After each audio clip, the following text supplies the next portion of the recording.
Grand Prix I got to ride in 158 Alfa Romeo, which won the first Grand Prix at Silverstone way back in the day.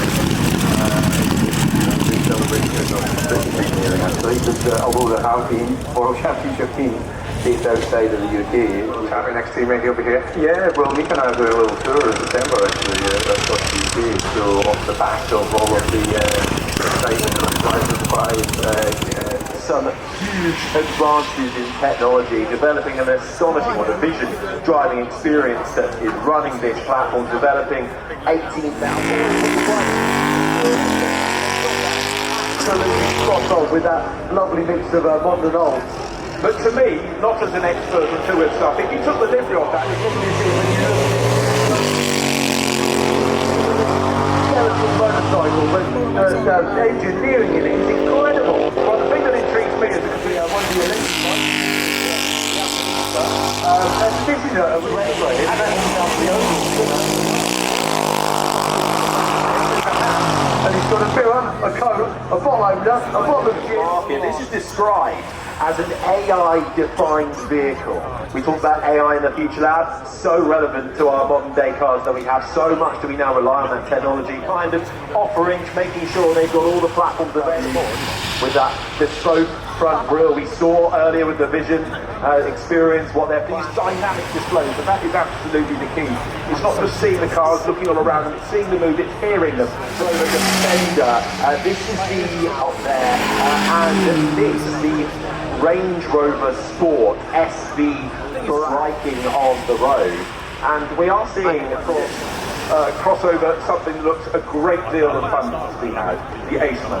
And now this is scale into the SUV market. Absolutely so. I mean, we didn't know what was going on when Porsche said they were going to produce the Cayenne. We thought you make sports cars, not what you need. And something different, and it could give the company the sort of sales figures that encourages more models to come on afterwards. Yeah, a global. This not quite the same. My granddad had one, that's why I was finding the original Red Hook 4. They certainly are though, they're trying features and technology. You want it all at your fingertips, you want the latest. Plus with EQ technology, of course, Mercedes electric performance division, powering them into, again, competing in this new era that was to the hill climb into cylinder engine, delivering 400 horsepower, 0 to 6, blink of an eye, but really that's its job. And you'll hear it before you cocktail cabinet just in front of you, but no time for that now. That's how you get around, isn't it, Bruce? That's right, that's how you get around. The bonnet, the rear wing, and Alpine keep themselves very sharp indeed. They've got the immense torque and power of the car. This is, yeah, very nice to see that something like that is possible, and it's just the beauty of the new technology that you can control it so fast, so quick. Yeah, and this is basically what BMW is showing here. Amazing, I'm glad you got it. Thank you very much. Thank you very much. Looking forward to the rest of the event.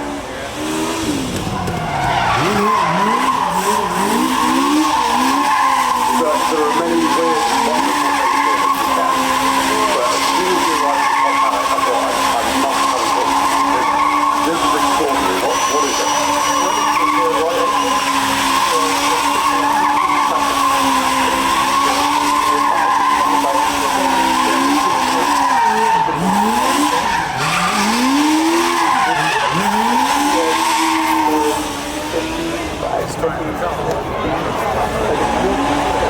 These are included designed for the car. Amazing. Now, I've never ever asked them, but we have because I saw when we came up there that it is the best surprise motorcycle at Goodwood.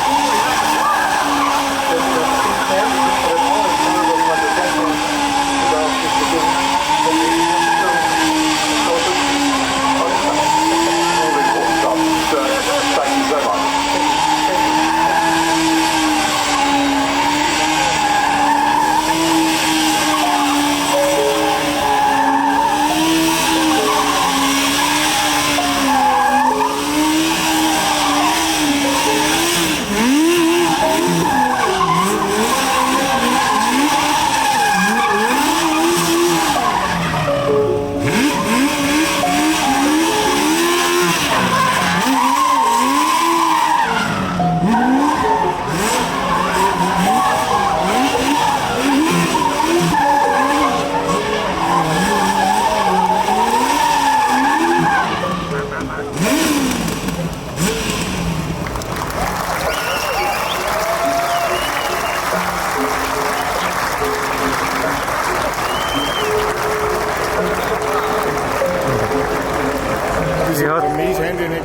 Ja.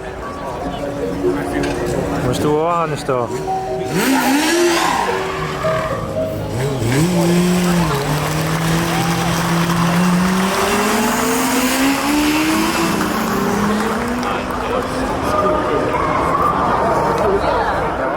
And we'd be here if it was more of the grid, but it is a bit nicer when it's a blue sky sometimes. Yeah, I'm not sure how we go.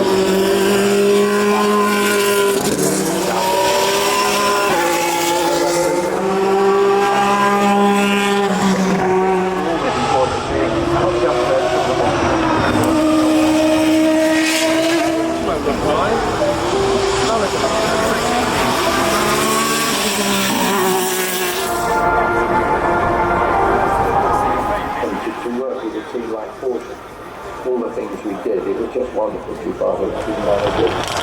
Have a wonderful time with the support.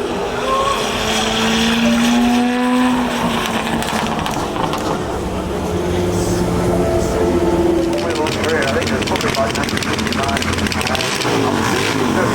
The Formula 2 driver for Ferrari, one would have assumed that he could have made progress with Ferrari Formula 1, but sometimes things don't quite work out. They really do have to rag the car around the track. But certainly eventually were built, mid-engine, rear-wheel drive, and of course so much torque, so much power underneath your right foot.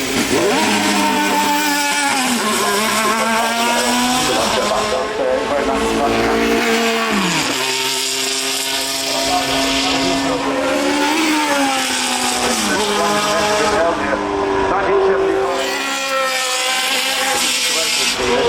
A vehicle that works so well, as you say. don't start. The race would have liked cracking out. The temporary engine, the way the turbo the period he didn't know any different on the still very few moments in his career.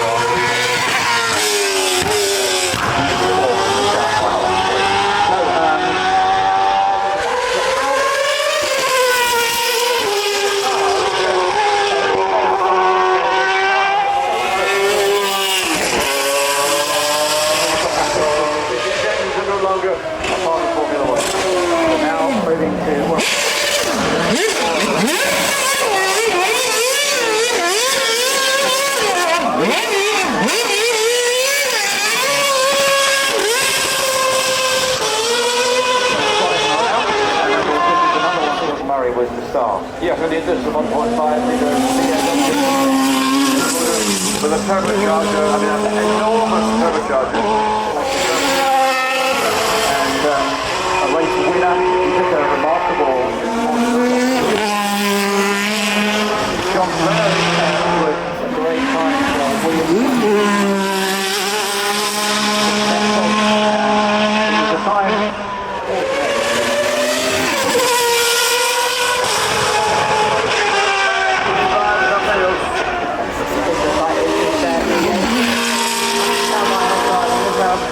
through Bolton corner to go back.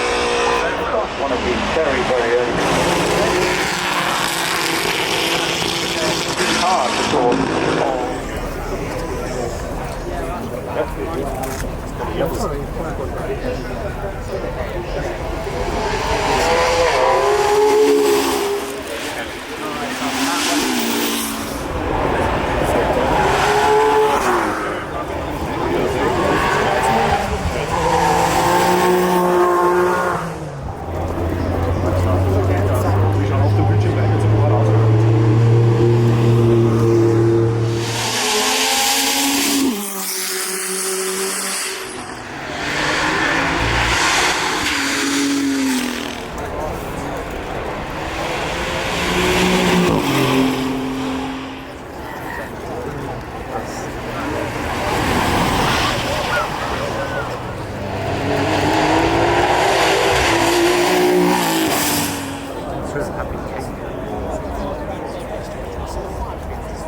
we have a couple of outfits here, both LCR 600s. So we've got Ben Birchall, they've made their name on it. They still race bikes, that we've ever seen. So this is the next sort of step on for Ducati. That's where the name comes from. Yeah, again, Ducati V-twin before they moved to the V4. So the Timbernell, the GP bike, that'll be knocking on 260.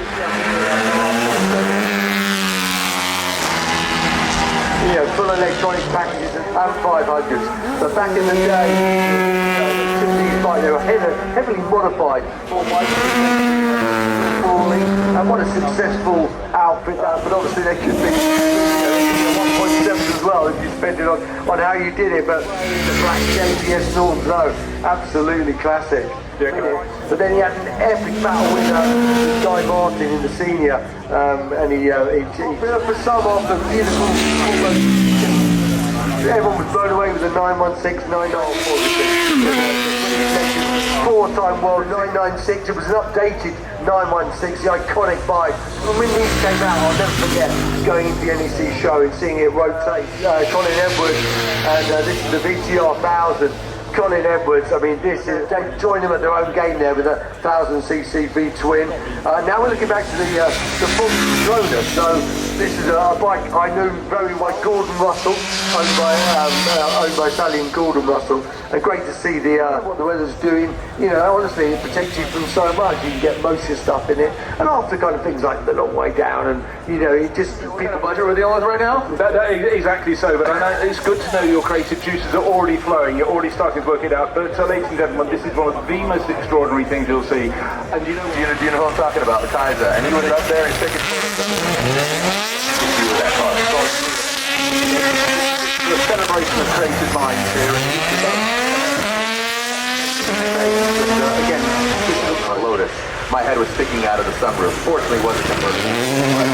Let's see if it shows me.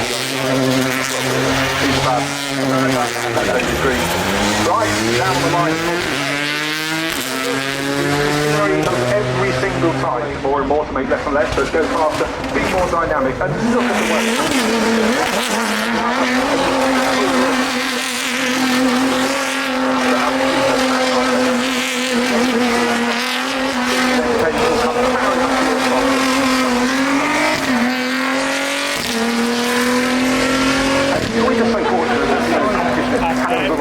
When Renault introduced turbocharging to Formula 1 in 1997, it didn't go anywhere fast. By 79, plus Europeans. It's a little more digestible for you road racers. Yeah, sort of halfway house. I get it. Wasn't American. Those of Essex Petroleum, silver, red, and blue on board. And again, a lot of celebration of Lotus machinery across this weekend. The sheer constant evolution of coaching, that's brilliant. Then he came across the car. Aston Martin, slightly late to the party in the World Endurance Championship. This is the first forward battles on the mountain, where the fans up on the top of the mountain became a little bit nasty with each other in the car run by Rick Wood. 1970s, this is when BMW introduced their junior team concept, and the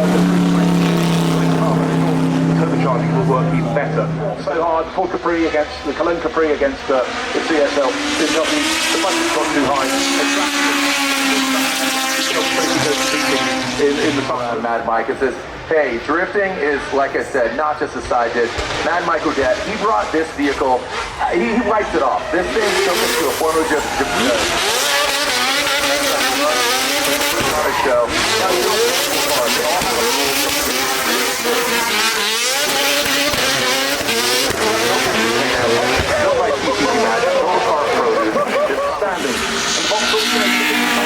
The whole idea is they were bog standard cars, or looked like bog standard. Big LS 12 horsepower, single turbo power plant under the hood. Bagsy always puts on a show. This gentleman, he competes in drift games, select drift games, and also drift masters. Bagsy has been a staple here at Goodwood. He puts on his next show. over in what was formerly a outside of Matt Mike, he is poised over at Red Bull, but Bagby is in competing. His game is elevated. You know, we showed up in his garage in Ireland, they crashed to build it, but James, unarguably,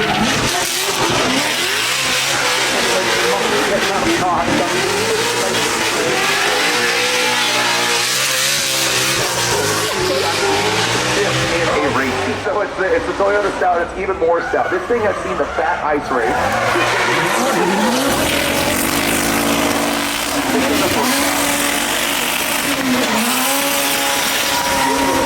Here and there, but he put the wide body on it. Threw on that this gentleman building it, turbo axle turbo. This is 3-rotor Volvo wagon. Now, this gentleman, he said he bought this car for about 1,500 pounds. It was a project that went south. He threw the carbon Kevlar at it.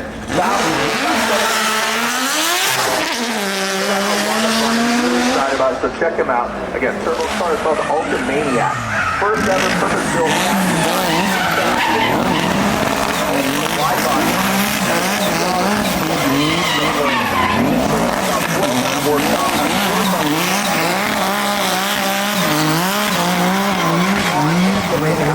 Purely aesthetic, destined for greatness. The X-Comp tires on the corner. An array of cars that became more and more outrageous, but if you had to put him in one that people would identify, it would be the 555 livery Subaru. So